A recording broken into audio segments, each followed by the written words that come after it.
little fastball to take us in with Mike Irwin from Pig Trail Nation to get into this Kentucky game from Saturday. Mike, how have the last couple days been for you? What have you seen? And first of all, what do you think of the game? You know, when you've done this for 49 years, you start thinking you never see anything new. But I saw something that I wasn't prepared for, and I've never seen. And Grant Hall tried to tell me this, and I didn't believe him. He said that this whole thing was going to backfire with their fans. It was going to backfire on them. And I'm like, what? What are you talking about? I mean, I expected it to be a raucous environment and all that. But when I was watching on television, when Jimmy Dykes said, I think he was over on the SEC network, or maybe the SEC network people sent it over to him to talk to him while the game, in the pregame, while their other game in between games. And they asked him about the atmosphere, and he said, and keep in mind, this guy lived in Lexington. He coached under Eddie Sutton. He's been there many times as an analyst. And he said he'd never seen anything as strange as what was going on. And he said it's just weird the way this environment is. And I'm like, what is he talking about? And then the game started, and the boos. And it became pretty obvious within a few minutes that Arkansas's players were drawing energy from all that stuff. And the longer the game, I kept thinking, okay, they played well before. It won't last more than 8 or 10 minutes, and they'll hit a drought, and they'll do dumb things, and it'll go away. And it just didn't stop.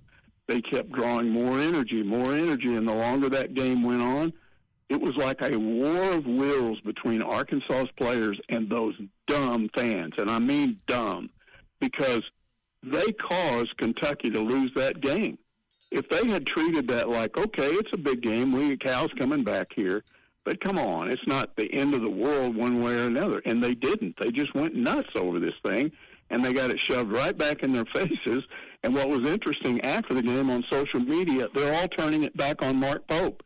Here was this guy that was a great hire when they beat Tennessee at Tennessee, and now in one game he's become, there was a comment, oh, he was never any good as a player, we don't want him in here, get him out of here.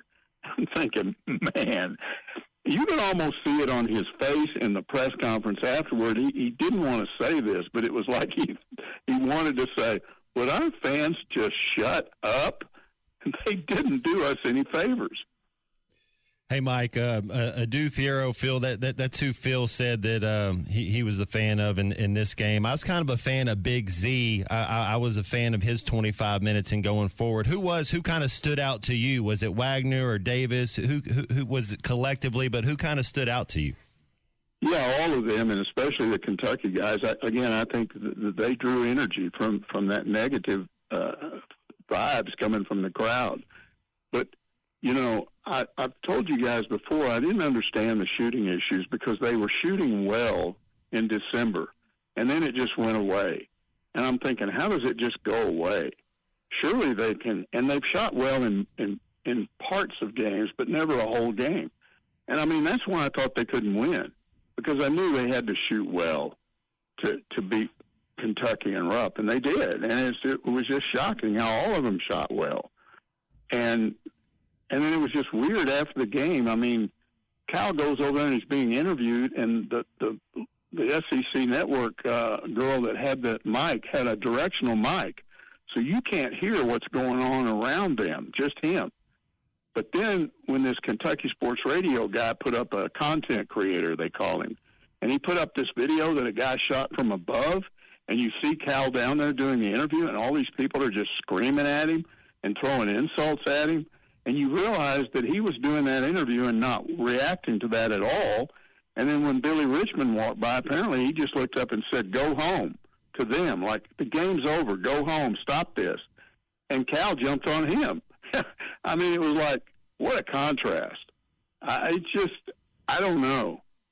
I hope that this triggered something in these players, because what they have to do now is go back on the road and beat Texas and win this game for themselves, not for their coach, not because somebody's mad at them, not because of hate. They just got to go out. You hope that they've proven to themselves that they can play this way and go do it again. Because I promise you, if they can beat Kentucky and Rupp, they can beat Texas and Austin. I think you're onto something, because if we go and lose the next two games, this game really doesn't mean as much. I mean, it's cool, it's a good win, but it doesn't really mean anything if you go lay an egg. Absolutely, it'll be fun. Some fans will laugh, ha ha ha. We got Kentucky, but it won't mean that much if you don't if you don't use it to do something, and that's the part where we have to wait and see. As much fun as that was, and Razorback fans are just loving it. You know, they're laughing, talking about all these. Some of these people paid $800 to go sit in this game and watch their team get beat, and then they were leaving before it was over. And I don't know what they thought Cal was supposed to do, apologize for winning. He low-keyed that as much as possible. In his post-game presser, he said, hey, don't make more out of this than it is. We were better than them tonight, but they're still really good, and we got a lot of work to do. So, you know, this was one game. And he said what he should have said. That's the way you approach this. He's got to convince his players, okay, now go do it again. Well, they need to feel good about it, and they have no reason to not feel good about it. Now they won 2-3. You know, I mean, Nelly's scored 18 2 games in a row. We know Adu has turned into one of the most improved players in the entire SEC. You know, any of the returning players from last year. Knox is I think comfortable in his role. DJ looked like a real point guard. You know, I wonder if Big Z can stay consistent, you know, really on both sides of the court, because I think that's been his thing. The thing is, it's like, all right, now we have this in our minds. It's the same idea last year, even though it was just an exhibition game. Well, they beat Purdue. It's like, well, it's there. It's there. So sometimes, and this is the thing that I'm hoping about this, because, you know, Nelly Davis wouldn't have been as sought after as he was in the portal if he didn't get on some real streaks. You know, same with you know, you got to find a way to turn this into a streak, like a hitting streak of some sort. You know what I mean? Yeah, they still need to get Jonas Adu playing like himself, because especially there were times when they played both Z and him, and you got a lineup if both those guys are playing well, because Z's weakness right now is he's just not physical enough. If you got a big guy backing him into the lane, they can back right up and do a turnaround layup. Like they would send help, and we never did. I'm with you there. And it seems like Adu needs to understand it's a geometry problem. You know, it's like, hey, where is the basket? I'm 6'11". Who am I guarding? How do I hedge? I have to protect rim first. He gets beat on just too much of an easy play from. I don't think he understands the positioning on where to be, because I've seen him at times. He can kind of dominate the paint, but man, you're right. It's like he's almost playing at 50%. Well, some people claim, and I don't know how they know this, because I don't know, but they claim he's still slowed by that ankle, and he's a step slow. And if he were quicker, you would see a difference. I don't know. I agree with you. Positioning. I think exactly. He needs to kind of study the tape a little bit better. Why is he always out front? Why do you want him out front, setting picks? I want him down low.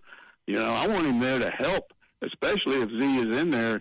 You don't want Z defending the rim when some guy starts backing him in, because he'll just bump him back, and then he's not tall enough to jump high enough to stop a good just turnaround layup off the glass or even into the basket.